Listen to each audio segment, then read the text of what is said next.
Kevin and Ron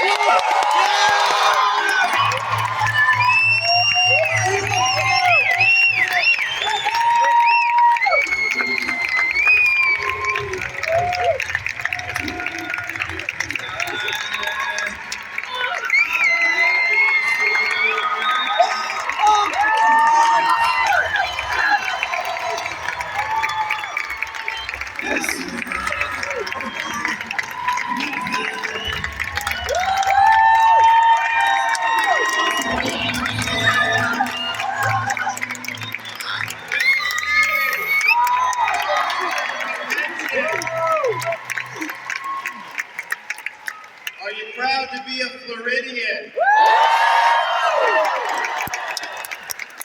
Would you have rather have lived during COVID under Cuomo in New York? Are you glad that we in Florida stood up to people like Dr. Fauci? And are you proud that we are the free state of Florida? It's so great to be back. This is such a wonderful convention. I agree. I don't think anybody does it better anywhere in the country. And part of it is because the state of Florida has really embraced the importance of education and the fundamental role that parents play in the education of their own children. And we can sit here and we'll talk about a lot of those issues that go into that. But what we have done in Florida is produce irrefutable results that our approach works. Florida was just ranked #1 in education by U.S. News and World Report when the nation's report card reported the first post-COVID test scores, the only thing all 50 states do. Florida came in 3rd and 4th respectively in 4th grade reading and 4th grade math. We ranked #1 in education freedom.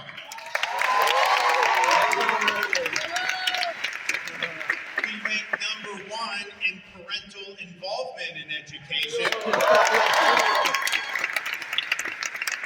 And we ranked #1 in higher education affordability. No tuition increases at our state universities in a decade, and we're going to keep it that way.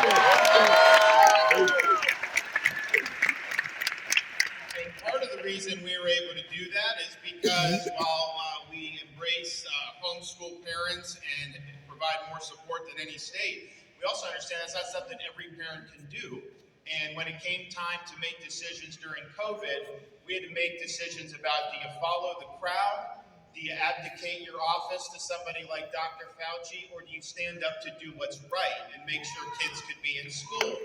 And we made sure, using our authority, that every school district, starting in the summer of 2020, every school had to be open for in-person instruction. And so parents in this state had the ability to send their kid to school in person. We knew it was the right thing to do. Yeah, the media was lying about it. The left was lying about it. Even some Republicans were very weak on it. But we did the right thing. And now nobody wants to admit that they wanted to lock kids out of school for a year and a half because you've seen the results. From 2020 to 2022, people have just totally vanished from some of these urban school districts across the country. Chicago, 25,000 fewer students than in 2020. Los Angeles, 43,000 fewer students than in 2020. New York, 50,000 fewer students than in 2020. In Florida, our school enrollment is up and our homeschool numbers are up.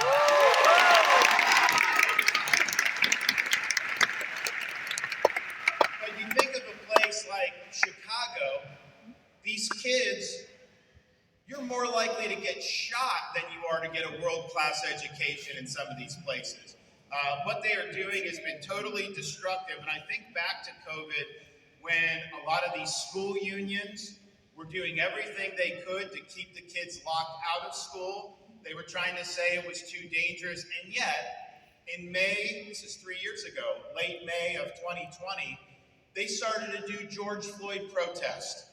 BLM riots came out of that. And people were saying, well, wait a minute, if you can't do school because of COVID, saying people got to stay in their homes because of COVID, how is it okay to have thousands of people crowded together to do these protests? And many of them became riots. And you had health bureaucrats said, well, you shouldn't have kids in school, you shouldn't have economy open, but you absolutely should be out protesting regardless of COVID. And that's when you knew this was all a total fraud. They were using political ideology, and they were trying to control your behavior. They wanted to lock the kids out of school, not because it was too dangerous to have the kids in school, because they didn't want to have kids in school. And so we showed, and we really blew up that entire narrative in the state of Florida by standing against it. Obviously, when you saw the rioting going on in Minneapolis, I didn't just sit there and do nothing. I called out our National Guard. We were not going to let Florida cities burn down, and that did not happen here, and it will never happen.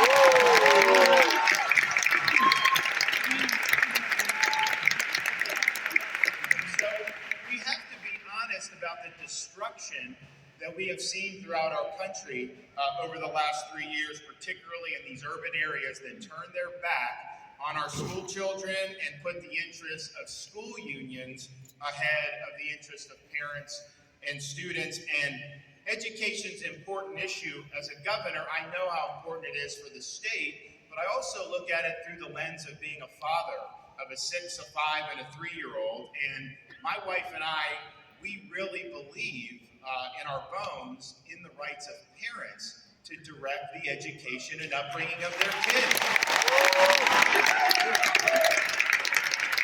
We were one of the first states in the country to sign into law a parental bill of rights.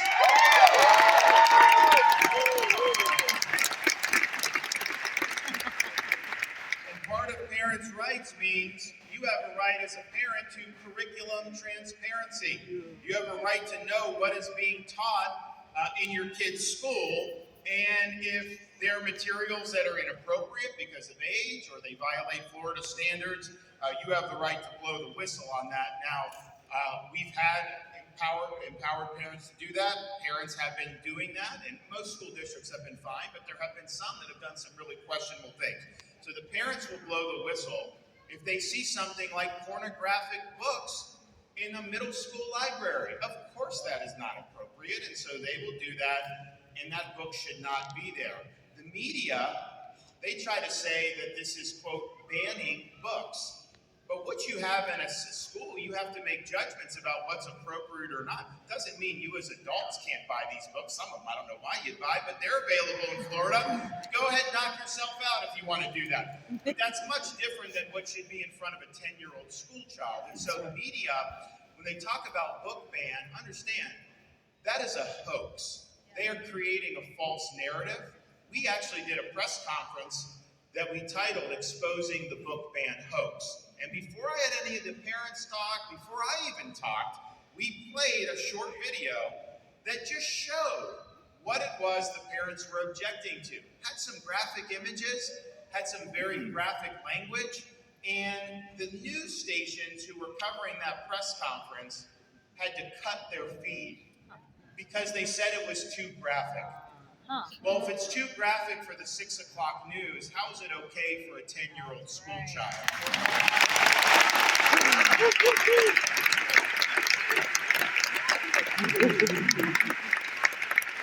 And the latest thing they're trying to do is down in Miami-Dade, you have legacy media outlets creating this poem hoax. And so what this is some book of poems. I never heard of it. I had nothing to do with any of this, but it was a book of poems that was in an elementary school library, and the school or the school district determined that was more appropriate to be in the middle school library. So they moved it from the elementary school library to the middle school library. Legacy media outlets are saying that Miami-Dade is banning books. Literally just moving it from one part of the school to the next is now considered a book ban. So you know when they're doing that, and even the school district got to come out and say that's ridiculous. You know, we made the decision. We think it's better to be in middle school. But when they're doing that, you know these legacy media outlets are lying to you. They are trying to create a political narrative that is totally divorced from the facts. And if they're going to do something like this ridiculous poem hoax and actually put that out there and think that you're going to believe it, honestly, that just shows you they're insulting your intelligence. In our country, a republic requires citizens to be engaged. And if you are a citizen who's accepting legacy media outlets uncritically, their narratives uncritically, without using your own independent judgment, you are failing at your duty of being a conscientious citizen. Do not buy what they're trying to feed you. But I think to myself, why would it even be an issue that we would even be talking about having something in front of an 11-year-old where you have very explicit pornographic images in school? That would have never happened when I was growing up, or any of you were growing up. And so you have it, and then we want parents to be armed with the ability to make sure their kids are in a safe environment, and yet you have narrative and you have the left trying to jam this in. Make no mistake, they don't want the parents involved in education. They don't want the parents involved in education because they view you as an impediment to their ideological agenda. They view you as an impediment to their ability to indoctrinate kids with their beliefs and their agendas. I'm sorry, I choose our beliefs as parents over the beliefs of the ideological left.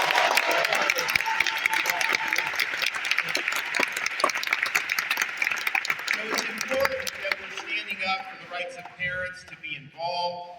We got involved in this most recent election. You know, I was running obviously for re-election, but it's not just about me. This is a team effort. You can't do it alone. So we got involved in a lot of school board races across the state. We had 29 conservative school board candidates out of 34 races win election to school board throughout the state. And they're making a big difference.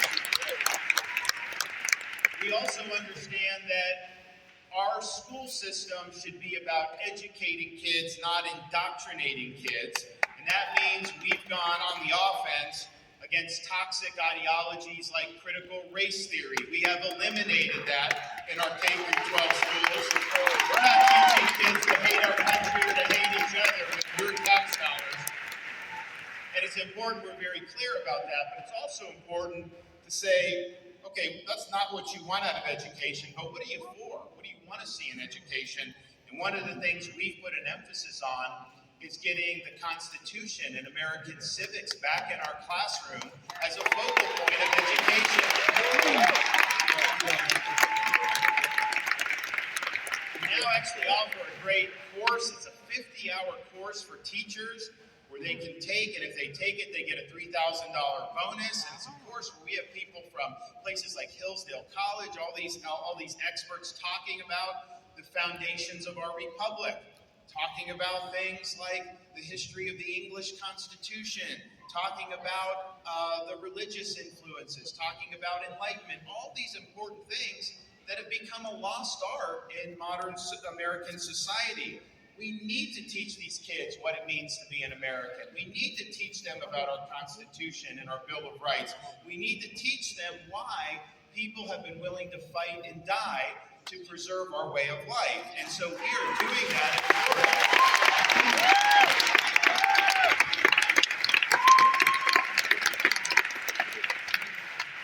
Part of the way we show the importance of being an American is contrasting that with other systems. And so we're the only state in this country that sets aside one day every year to teach our students about the evils of communist regimes throughout history. We're teaching the truth about Marxism and Leninism.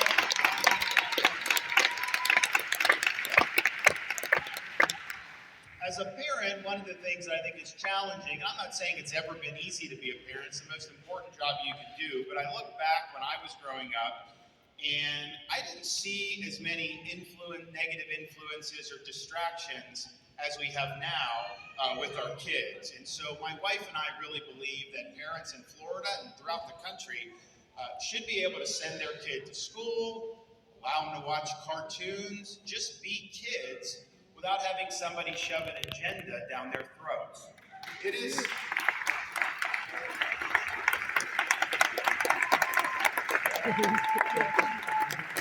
wrong for for a teacher to tell a second grader that they may have been born in the wrong body, or that their gender is a choice. Gender ideology has no place in our education system.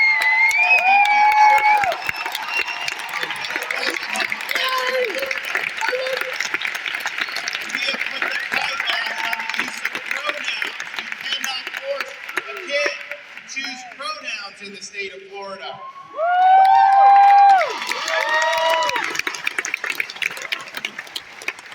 And we stand for that, and we stand for parents' rights in education, elimination of gender ideology, because it's the right thing to do. And if that means we have to stand up to a major company like Disney, well, here I stand.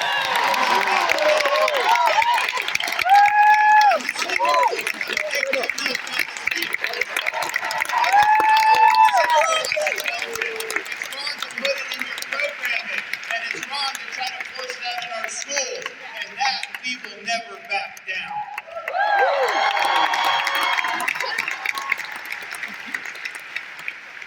We also embrace opportunities for our girls and women athletes to compete in athletics with fairness and with integrity.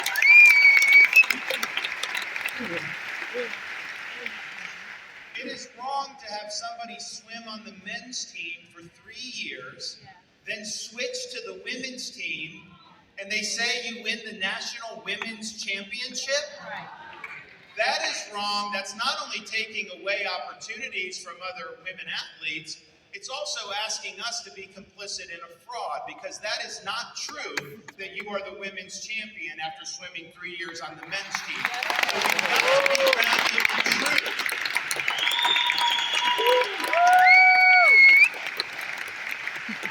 And it's sad that we even have to be discussing some of these things, but we have a responsibility to protect our youth from ideology run amok, including ideology in the medical profession.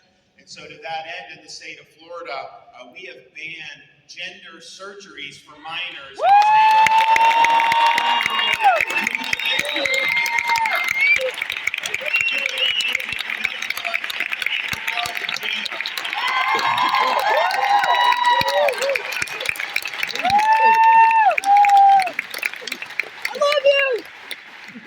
Nobody has done more to embrace parental choice in education more than the state of Florida.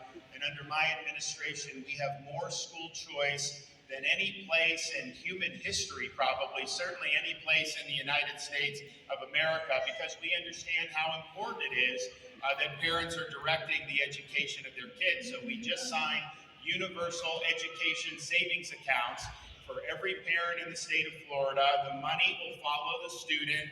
Obviously, we have programs where we want homeschool parents participating, and we're expanding those efforts as well. At the end of the day, not every school is going to be right for every kid, and parents, understandably, are looking at the education that their kids are getting, and a lot of it is good academics, but a lot of it is good values. A lot of it is making sure their education is grounded in their faith, and they have every right to do that. And in Florida, we've empowered parents to do that regardless of their income levels. And so we're proud of what we've done to be number one in education freedom. But with this new bill I've signed, you ain't seen nothing yet. I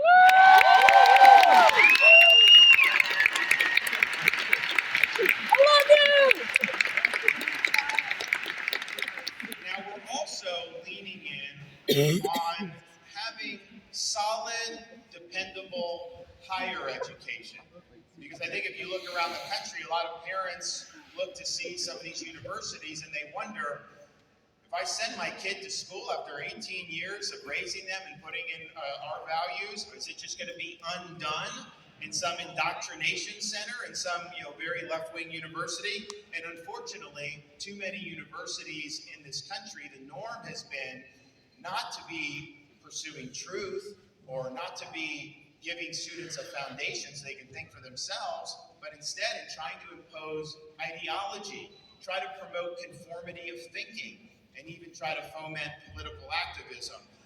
This higher education system in Florida is paid for by your tax dollars. They don't have a right to just do whatever they want. They need to be focused on the mission that the people of Florida want for our higher education system. And so we've made very clear that's exactly what we're going to do here in Florida. Now, I also point out, as proud as I am of having affordable colleges and universities, a 4-year brick and ivy education is not the only way you can be successful in this world, and indeed, it's not the best way to make people.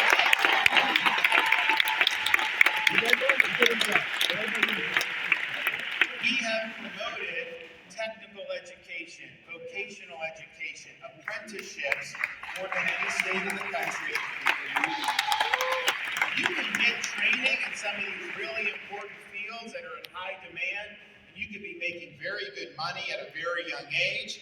You do that 4 or 5 years, kids get training in electrical, they're working 4 or 5 years, they start their own company and become entrepreneurs. There's a lot of great things you can do, and a 4-year degree is not some magic ticket to success. In fact, the students that get really good vocational training in things like welding and electrical, truck driving, all these things, a lot of times they do much better financially than a student that gets a degree in like zombie studies who goes $100,000 in debt with 6 years, under their belt.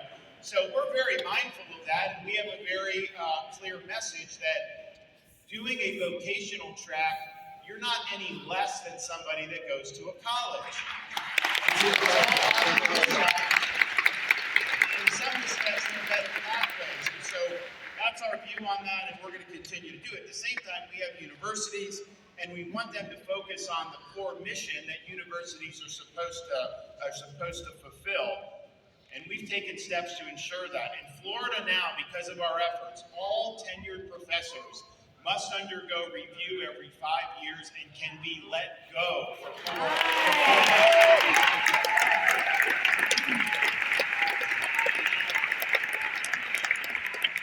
We've also used our appointment ability to ensure that the institutions in Florida are going in a direction that reflects the values of this state. We have a small liberal arts college in Sarasota called New College. And I didn't know much about it. Not a lot of people in Florida knew much about it, but it was almost like a commune. It was left of the left, all about ideology, critical race theory, gender theory, all this other stuff. It was supposed to be under Florida statutes, the top honors college in Florida, but it wasn't fulfilling that function. The enrollment was low, test scores had declined, and so we made the decision to say, okay, and it's in beautiful part of Sarasota, right on the water. I mean, it's a great place, location-wise. So we made the decision, okay, I'm going to put people on the board there that are going to right the ship. So I appointed 7 conservative members to the board of trustees. They came in, they relieved the president of her duties, they put in a conservative president, they eliminated DEI and CRT at the university. They reformulated the mission statement to say that New College would be the top publicly funded classical liberal arts college in America, similar to like Hillsdale College and some of these other places. So we're putting money into it, we're all in on this mission, but what you're finding is you've got professors around the country who want to come down and work at New College because they understand how oppressive intellectually the environment is in many of these universities. If you go any way outside of the political correctness or whatever the agenda is, it's like walking on eggshells. You can lose your job by just saying the wrong thing. So people are excited. You're going to see a lot of good news out of that. But at the end of the day, these are our institutions as Floridians. We have every right to ensure that they're fulfilling missions that we think are in the best interests of the state. And that's why I just signed legislation recently eliminating DEI from all of our public universities. They say it's diversity, equity, and inclusion, but in reality, it's used as a veneer to impose ideological conformity on the university. We think DEI better stands for the way it's practiced, discrimination, exclusion, and indoctrination.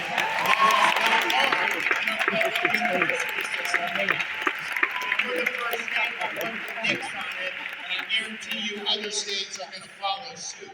So what we're doing, I think, is taking education into our own hands as Floridians. And you're doing it as parents in the homeschool movement. We're doing it in Tallahassee as governor and our legislature to say education is just something we've got to get right. You cannot have a society in which the education just totally collapses into a lot of these side issues. And I'll tell you, just growing up in Florida, I always took for granted that we lived in a free country. I never thought that there would honestly be a threat to freedom here. But the last 4 or 5 years, if you've lived through that, what people were doing during COVID, what people have been doing with the bureaucracy and the weaponization of agencies like the FBI, who would have thought the FBI would ever go after parents going to school board meetings? And yet that is happening and has happened. And so it's really impressed upon me just how fragile freedom really is. Our founding fathers understood this. When they met in Philadelphia to frame the Constitution in 1787, they brought with them an intense study of the history of every republic that had ever been tried in the history of mankind. Because they wanted to try to derive lessons from history and apply those lessons to the experiment that they were launching here in America. And their study showed them that there was really only one thing that all of these experiments, Republican forms of government, had in common throughout history, and it was this.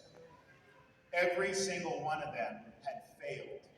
And so they believed, and they were right, that it really falls to the United States of America to determine, could people really govern themselves?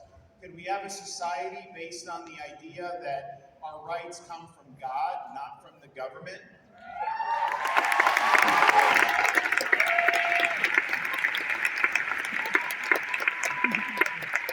Could we have a society based on the idea of the rule of law, not the rule of individual men? Or was mankind forever destined to live under various forms of despotism? And they believed this society would answer that question for all of human history.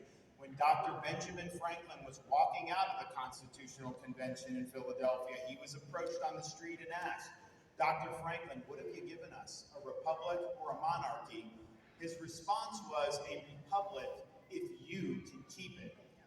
Franklin and the founders understood you could have the best constitution in the world, you could have the best Declaration of Independence in the world. These things do not run on autopilot. They require citizens to be dedicated to constitutional principles and be dedicated to the cause of freedom. And that may mean you put on the uniform of your country like I have and go and serve overseas. And many people have given the last full measure of devotion in service to our country. It may just mean that you're engaged in your community as a parent, taking an interest in your kids' education, taking an interest in school board.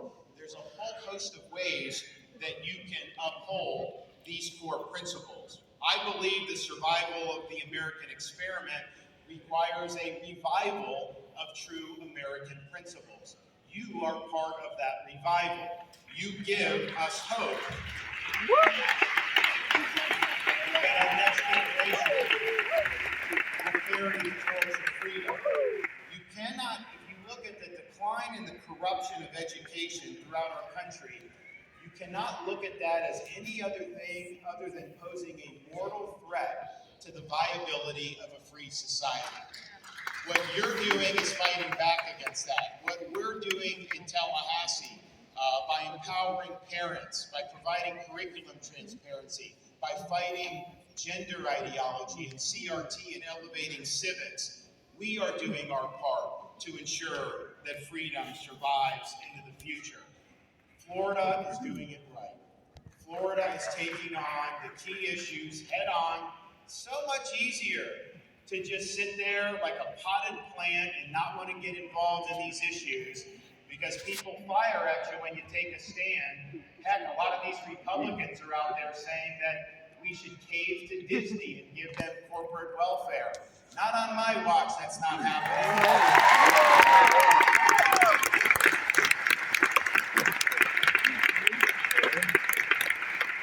So we're doing it right, and I think you're doing your part as parents and as educators to preserve what the founding father of our country, George Washington, called the sacred fire of liberty. This is a fire that burned in Independence Hall in 1776 when 56 men pledged their lives, their fortunes, and their sacred honor so that they could establish a new nation conceived in liberty. It's the fire that burned at a cemetery in Gettysburg, Pennsylvania, when the nation's first Republican president pledged this nation to a new birth of freedom. It's a fire that burned in the bosoms of merry band of brothers who stormed the beaches of France, defeated Nazi Germany, and saved freedom throughout the world. It's a fire that burned at the foot of the Berlin Wall in the late 1980s when a very resolute president stood in front of that wall and said, "Mr. Gorbachev, tear down this wall," and brought communism to an end. This is a responsibility we have to carry that torch. It's not a responsibility we should shirk. It's a responsibility that we should welcome, because if not us, who? And if not now, when? So I'm proud of what you're doing to carry on this sacred fire of liberty. You can always count on the support of the state of Florida to support the rights of parents to choose the proper education for their children. And I don't think you can find a state that's done more in this country in our lifetimes to support education and the greater cause of liberty than we right here in the state of Florida. But I can tell you this, I have only begun to fight. Thank you all.